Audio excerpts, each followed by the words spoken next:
A judge denied an injunction that aimed to block an SJSU volleyball player from participating in a championship tournament. That's because she is reportedly transgender. And this volleyball player is a transgender, meaning that it was born a biological man, and now it has transitioned into his version of a woman. After 6 teams forfeited games against San Jose State's women's volleyball team this season, and 9 athletes filed an injunction to remove a player from the Spartans team, citing reports that she's a transgender athlete, Braden Blair Fleming needs to be the bigger man and the better man and stop competing against biological women. Ladies and gentlemen, I'm Travis, and welcome to the IPH Theory. Also, I am one half of the Cultural Discussions. Please like, follow, and subscribe to both entertainment channels on YouTube. Ladies and gentlemen, today I have a current event clip, and it's regarding a San Jose volleyball player.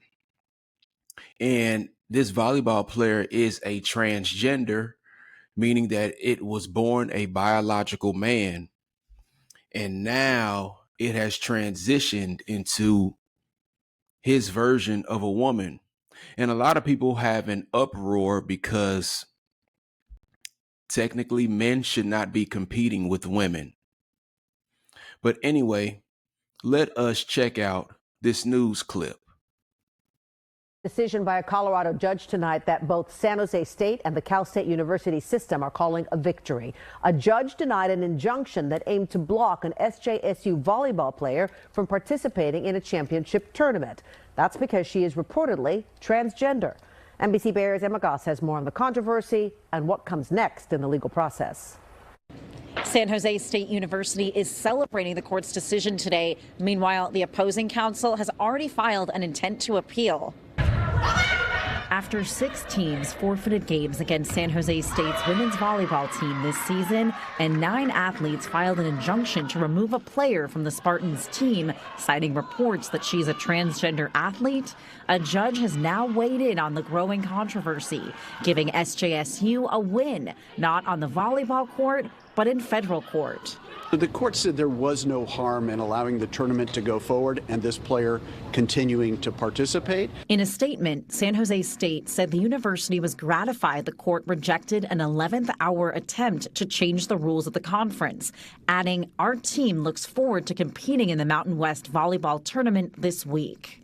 The controversy around the team has been a hot topic both on SJSU's campus and on the national political stage.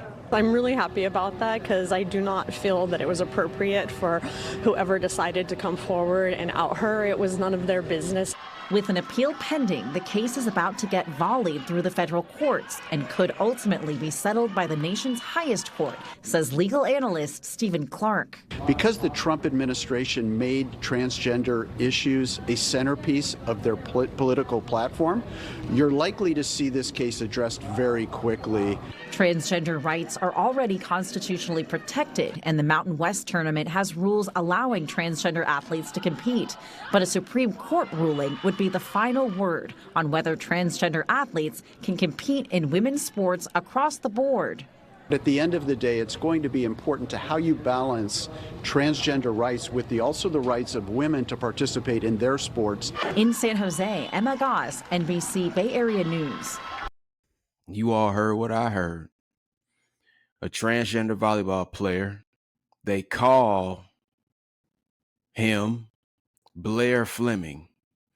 But according to my research, his name is Braden Blair Fleming. Why does the NCAA allow transgenders to compete in college sports? We know men are bigger. We know men are stronger. We know men are faster. We have testosterone. Technically, men and women need to compete in different leagues. You can't be a man and compete with men and do bad, and then you go transition into a woman and now you're setting all of the world records. We can't have that. That's not good. That's if you want to protect women, this is a way to protect women and their rights, because right now you're stealing their glory. They want to compete with people who are like them and similar and on their athletic level.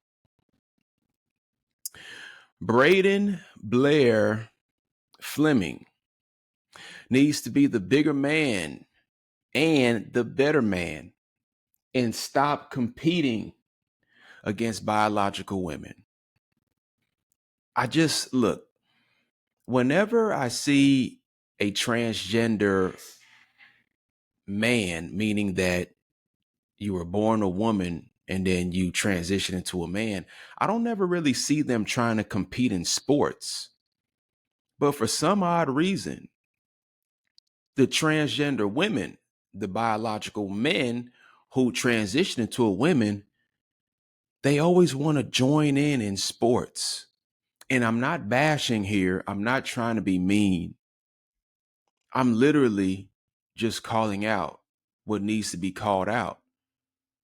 Many teams have already forfeited against San Jose because they have a man on their team and they don't have men on their team. You know, should we just make sports co-ed now? Is that what you guys want to do? Why don't we, as in society or the NCAA, is there a way that we can have a transgender league so that they can compete with one another? If you're a transgender woman or a transgender man, you all compete with one another. You all can set your records. You all can do all of that. But the man competing against women, this needs to end. It needs to stop. It is incorrect. It is erroneous. And it is leaving people livid. Literally. People are angry about this type of crap. Now, lastly, ladies and gentlemen, there are two genders. I'm not bashing. I'm not being mean. I just want to speak the truth. Okay. We have men, we have women, we have boys, and we have girls. You can identify as whatever you want to identify, but don't expect regular day-to-day individuals to go along with this whole movement. Ladies and gentlemen, I'm Travis. Welcome to the IPH Theory. Protect yourself, protect your loved ones. Much love.